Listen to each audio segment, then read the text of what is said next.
bagi kita semua.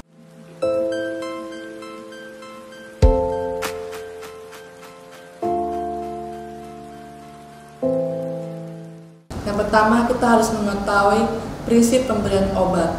Ada 12 tahap saat pemberian obat. Yang pertama, benar pasien. Apa itu benar pasien? Di mana kita harus mencocokkan nama pasien, nomor register, dan tanggal lahir pasien dengan melihat gelang identitas pasien. Saat kalian menyiapkan obat seperti ini, kita harus menyimpan di dalam wadah obat tersebut, dan kita harus menulis nama, nomor register, dan tanggal lahir pasien. Jika kalian menemukan pasien dengan pasien bayi dan pasien yang dengan keadaan koma, kita bisa menanyakan pada orang tua mereka, menanyakan nama, nomor register, dan tanggal lahir. Biasanya nomor register orang tua tidak tahu, jadi kita bisa melihat gelang identitas pasien tersebut. Yang kedua, benar obat. Obat memiliki nama dagang dan nama generik. Jika kalian tidak pernah mendengar nama obat tersebut, kalian harus memastikan ke apoteker atau farmasi tersebut. Saat pemberian obat, kita harus mengecek 3 kali. Yang pertama, saat membaca permintaan obat dari rak obat.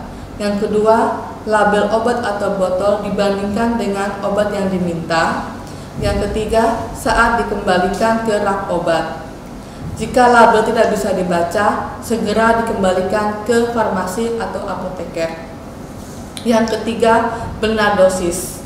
Sebelum pemberian obat, pastikan kita harus memeriksa dosisnya dulu. Contohnya seperti ini.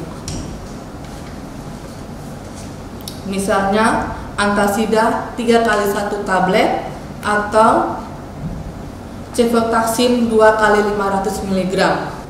Oleh karena itu, saya anjurkan pada kalian, saat kalian mendampingi dokter saat visit, kalian harus memiliki kertas kecil untuk menulis nama obat dan dosis obat. Biasanya dokter-dokter tersebut hanya menulis sesingkat-singkatnya, dan setelah dokter sudah selesai menulis di buku rekam medis, kalian harus bertanya ulang kembali. Karena kalau kalian salah melihat, kalian juga salah memberi dosis obat kepada pasien. Yang keempat, benar cara atau rute. Obat dapat diberikan melalui sejumlah rute atau caranya. Yang pertama, lewat oral, itu melalui mulut.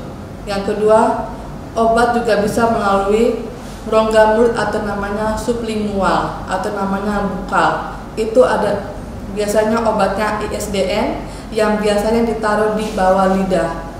Yang kedua, parenteral. Parenteral kita bisa menggunakan 4 cara, yaitu dengan IV, intravena, IM, intramuskular, IC, dan SC, subkutan dan intrakutan. Yang ketiga, melalui topikal, itu hanya melalui kulit. Yang keempat, melalui rektal, di mana kita memberi obat lewat anus. Yang kelima, melalui inhalasi, itu melalui saluran pernapasan. Itu biasanya pada pasien-pasien dengan asma. Yang kelima, benar waktu.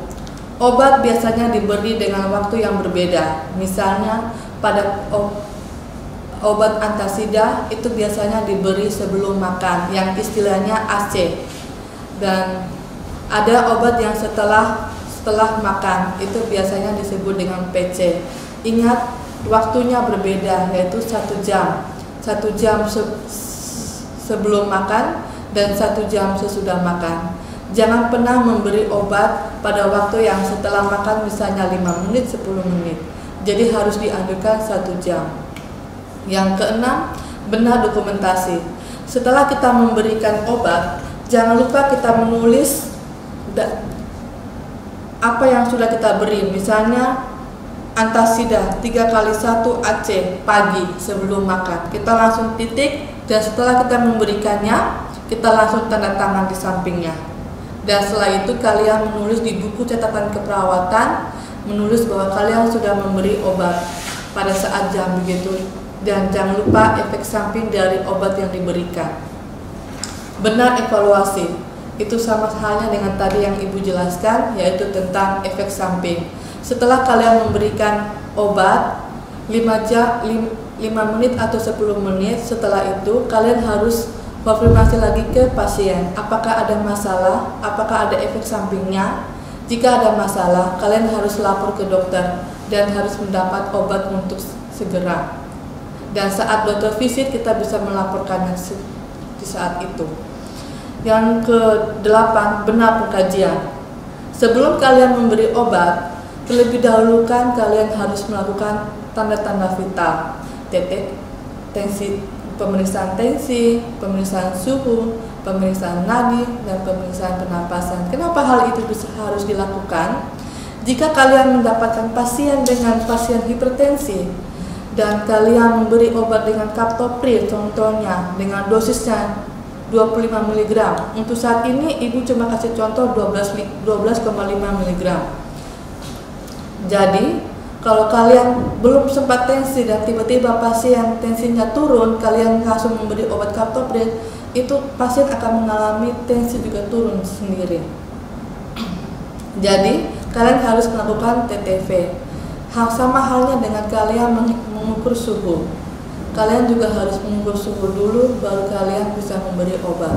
Apakah perlu untuk pemberian paracetamol pada pasien tersebut? Yang ke-9, benar reaksi dengan obat lain.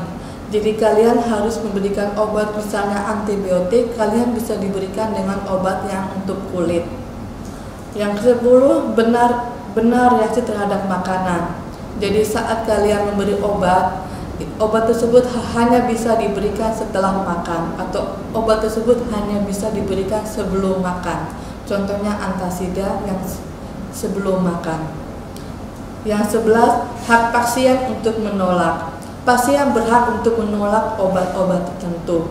Contohnya pada pasien-pasien diabetes mellitus, di mana pasien akan mengalami gula darah yang tinggi beserta dengan luka yang besar, itu akan mendapat antibiotik yang biasanya disebut metronidazole.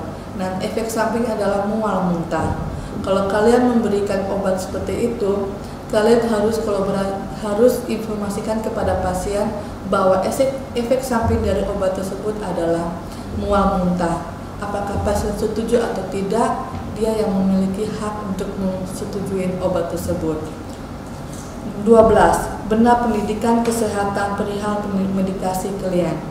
Pasien sangat memerlukan informasi atau pendidikan kesehatan. Misalnya captopril, fungsinya untuk apa? Untuk menurunkan tekanan darah. Efek sampingnya apa? Dan itu harus dijelaskan satu-satu. Karena hipertensi sendiri obatnya sangat banyak. Ada yang diberikan saat pagi hari, ada yang diberikan hanya untuk malam hari. Misalnya pada pasien-pasien yang hipertensi yang riwayatnya sudah lama, mereka sangat hafal obat-obat tersebut. Kalau kalian mendapatkan obat yang misalnya dia belum pernah dapat dan harus dapat saat itu, tolong dijelaskan apa fungsinya dan apa manfaatnya. Oke, itu saja prinsip 12 benar. Jangan pernah lupa prinsip 12 benar obat ini. Sekarang kita mulai dengan praktek pemberian obat. Terima kasih.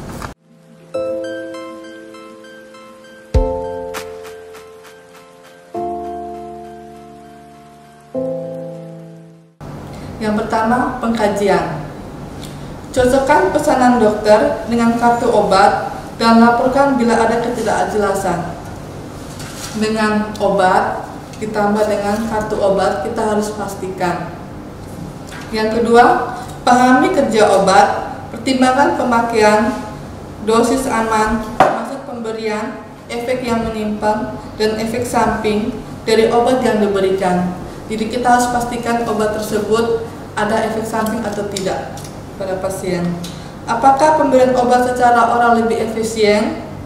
Adakah kontraindikasi terhadap obat, adakah kemungkinan alergi obat? Saat alergi obat, kita pastikan tanyakan pasien dulu apakah pasien pernah mengalami alergi obat dengan obat-obat tertentu. Kelengkapan dan ketepatan order pengobatan, kemampuan fisik klien dalam refleks batuk, kemampuan menelan, peristatik usus, tingkat kesadaran, dan tanda-tanda mual dan muntah. Di situ kita harus melihat apakah pemberian obat oral itu sesuai dengan pasien-pasien yang koma, kesadaran yang kompromitis. Dan jangan lupa tanda-tanda vital sebelumnya. Yang kedua, perencanaan persiapan alat. Yang pertama, obat tablet, obat cair, air, tisu bila ada, penumbuk obat kalau perlu. Itu biasanya pada pasien-pasien anak, tapi biasanya sudah diracik. Untuk pasien untuk orang tua atau yang sudah koma, kita biasanya sudah dilaporkan ke bagian apoteker untuk sudah diracik agar saat pemberiannya tidak perlu kita pakai penumbuk lagi obat. Ini kartu dokumentasi obat, jangan lupa. Persiapkan klien dan lingkungan. Jelaskan prosedur yang akan dilakukan kepada pasien. Beritahu pasien untuk tidak menelan obat yang diberikan saat melalui sublingual atau bukal. Pelaksanaan. Sebelumnya kita mencuci tangan. Yang kedua, siapkan obat sesuai dengan pasien. Periksa tanggal kadaluarsanya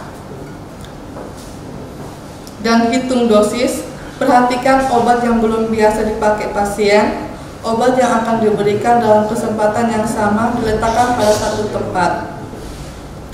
Bawa ke kamar pasien. Sekali lagi, lakukan cek kedua. Nama obat, dosis, cara pemberian, waktu dan tanggal pemberian obat. Belum boleh dibuka sampai cek yang ketiga di depan pasien dan tidak boleh disentuh tangan.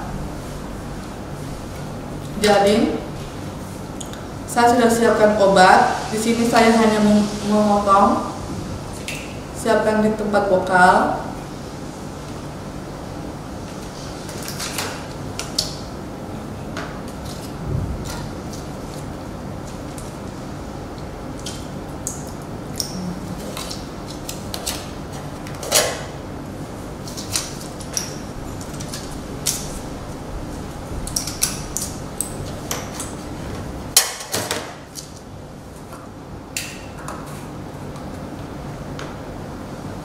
Tuangkan obat cair dengan cara buka tutup botol dan letakkan tutupan dengan posisi terbalik.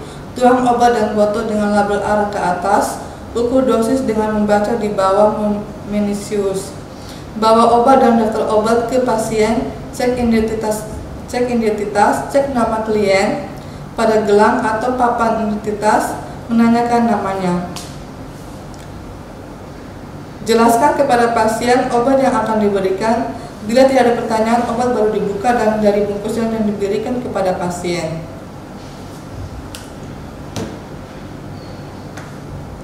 Sediakan air minum pasien.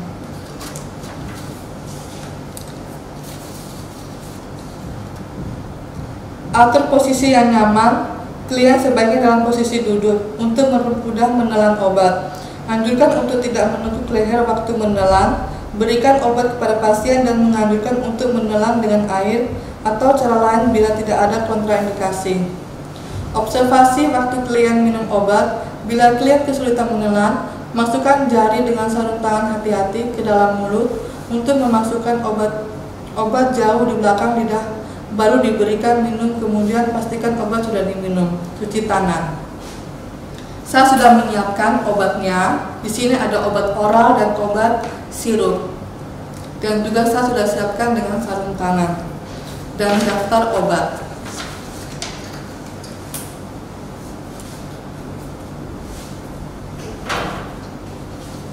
Kita sapa dulu pasiennya kita.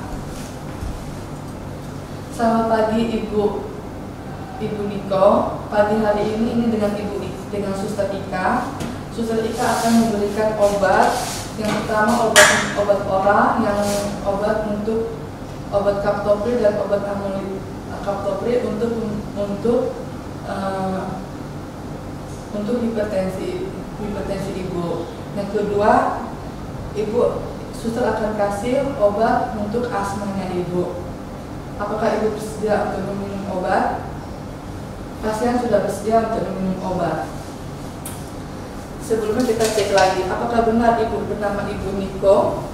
Kita cocokkan lagi, ya. Dengan kita juga cocokkan dengan identitas pasien, juga digelang identitas pasien. Benar.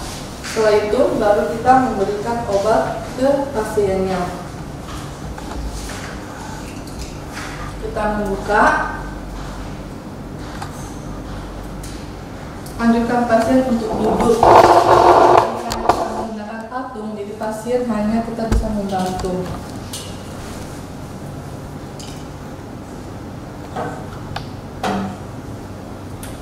Kita berikan, anjurkan pasien untuk duduk. Kita berikan. Setelah itu baru kita kasih air untuk minum. Oke. Jika pasien bisa duduk, kita bisa simpan di pasien punya tangan. Nanti pasien akan minum sendiri dan kita hanya memberikan air minum. Pastikan obat-obat pasien kita berikan di depan perawat. Tidak boleh kita biarkan pasien minum obat tidak adanya perawat. Karena apa? Itu penting sekali. Kalau kita tidak, apakah ada efek sampingnya, apakah betul pasien minum obat. Biasanya pasien pura-pura minum obat karena mau cepat-cepat pulang, atau benar-benar dia mau mati sendiri. Oke. Untuk yang sirup, pastikan kita buka dulu di depan pasien. Tidak ada di tempat yang tidak boleh di belakang pasien. Contohnya ada dua, bisa pakai yang sendok, juga bisa pakai gelas seperti ini. Kalau gelas begini ada takarannya, misalnya dia 5 cc, 10 cc, 15 cc. Pada pasien dewasa biasanya 15 cc atau 10 cc. Pada anak-anak biasanya 5 cc atau 2,5 cc atau mililiter. Ini contohnya kita sudah buka, kita masukin sesuai dengan takaran dosisnya, baru kita anjurkan pasien untuk duduk kembali dan kita berikan minum. Setelah itu baru kita kasih air rutin.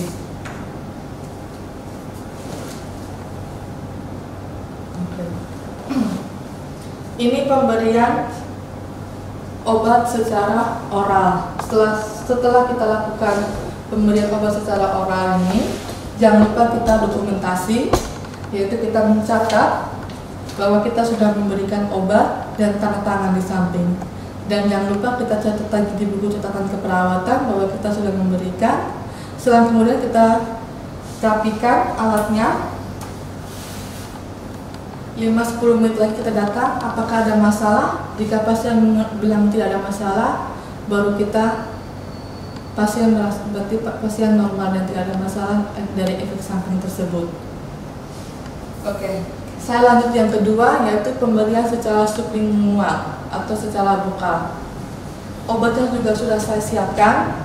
Perbedaannya adalah dia hanya kita memberikan obat di bawah lidah. Tidak, berarti pasien tidak boleh menelan atau mengunyah. Contohnya pada pasien-pasien hipertensi yang biasanya nama obatnya adalah ISDN. Jadi kalau sublingual dan bokal itu kita harus menggunakan sarung tangan. Karena kita menaruh di bawah lidah, berarti kalau kita tidak menggunakan sarung tangan, berarti kita bersentuhan dengan cairan pasien. Dan kita juga harus pastikan hygiene oral atau hygiene pasien di mulutnya, ada kering atau tidak, ada sariawan atau tidak, kita juga harus perhatikan itu. Kalau dia kering berarti kita kasih lembab, baru kita berikan. Dan informasikan ke pasien bahwa obat ini hanya bisa minum di bawah lidah dan tidak boleh telan. Itu harus diingatkan setiap kali. Kalau biasanya pasien kadang lupa. Nah, kita menyampaikan lagi ke keluarga pasien. Biasanya seperti itu. Saya lanjut yang kedua, dan untuk dokumentasi dan semuanya sama, tidak ada perbedaan, hanya bedanya cuma itu saja. Ini saya menggunakan sarung tangan. Pasien tetap tidur. Kita buka obatnya di depan pasien, tetap seperti biasa. Semua obat kita buka di depan pasien, tidak ada yang di belakang pasien. Kita suruh pasien untuk mengangkat lidahnya, baru kita masukin di bawah lidah seperti ini. Nanti dia tanya, "Ibu, ini obatnya bisa terserap tidak atau tidak ada masalah, tidak apa-apa. Nanti obatnya akan terserap sendiri. Jadi nanti ibu hanya akan merasa bahwa dia akan semakin dari besar menjadi kecil akan hilang sendiri." Seperti itu. Setelah selesai, kita langsung pergi rapikan pasien dan kita rapikan alat kita. Jangan lupa setelah kita pakai sarung tangan, kita lepas dulu, baru kita boleh pegang ini dan kita cuci tangan.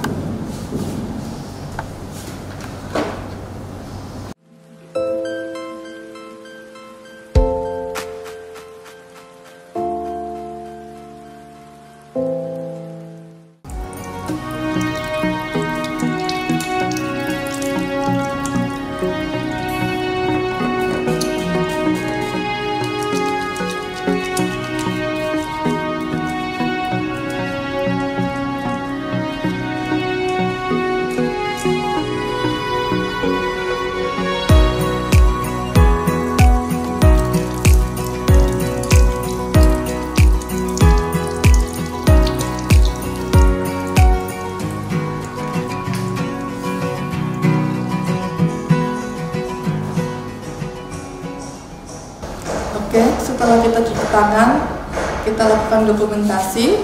Jangan lupa menulis tanda tangan di sini. Oke, terima kasih untuk materi pemberian obat secara oral dan sublingual atau lokal.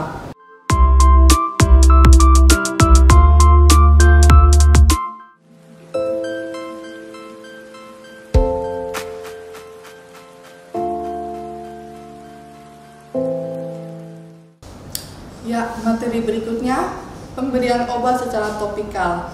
Ini melalui kulit. Ya, pertama pengkajian. Lihat daftar obat klien. Gunakan cara 5 benar untuk memeriksa obat. Yang kedua, apakah kulit pasien sudah bersih? Yang ketiga, adakah efek samping dari obat tersebut? Persiapan alat, obat topikal, sarung tangan bersih, catatan obat, dan lidi kapas. Persiapkan klien dan lingkungan, jelaskan prosedur yang akan dilakukan kepada pasien.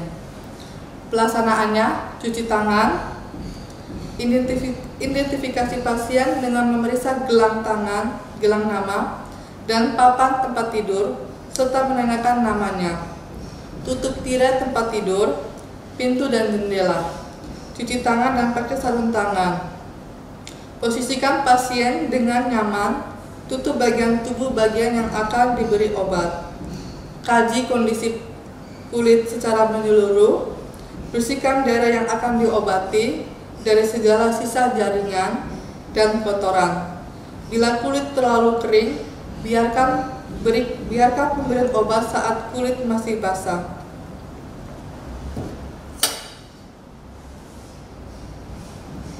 Setelah itu baru kita akan evaluasi. Observasi kulit akan reaksi dari obat yang diberikan dan dokumentasi obat tersebut.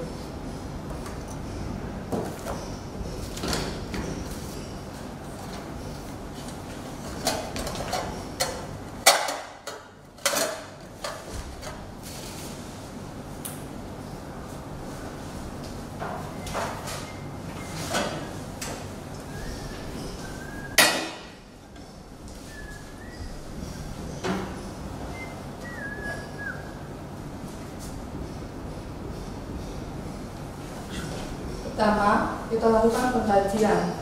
Kita lihat area luka tersebut bersih atau kotor. Setelah itu, kita tutup tirai.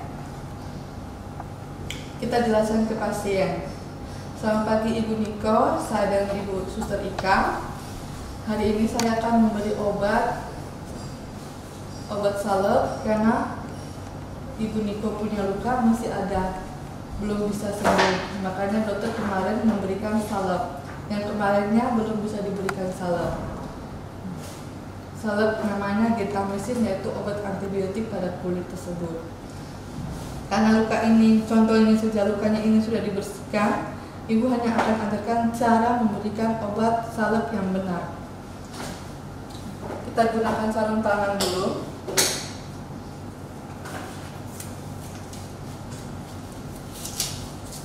Sebelumnya minta maaf, cuci tangan dahulu, baru kita menggunakan sarung tangan.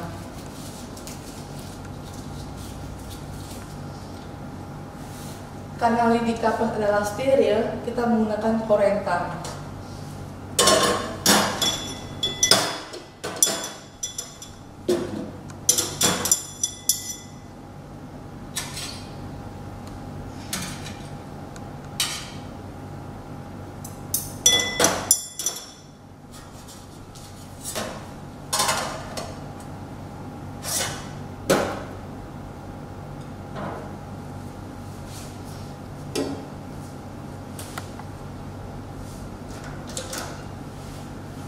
Ini gentamicin adalah untuk obat antibiotik pada kulit.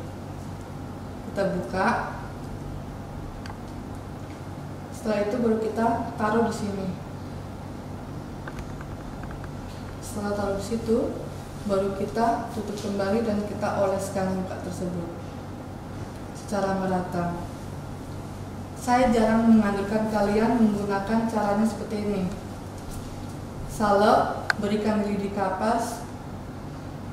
Setelah itu baru kalian tutup, baru kalian berikan di luka. Itu tidak bagus. Kenapa tidak bagus? Karena obatnya akan nempel di lidi kapas.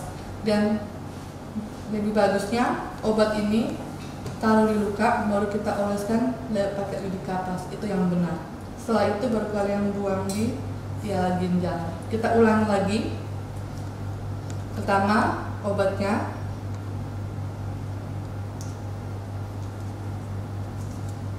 Baru kita lidi kapas, kita oleskan dari atas ke bawah, baru kita buang. Setelah itu, kita ambil kapas, ambil kasa, cukup satu saja untuk menutupnya.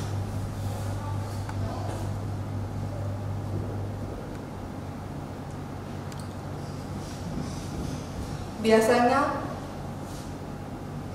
plester sudah kita siapkan, baru kita plester. Kalau kita kondisi seperti yang Ibu punya, kalian bisa melepasnya dulu. Taruh di piala ginjal juga bisa. Baru kita tutup dengan plester.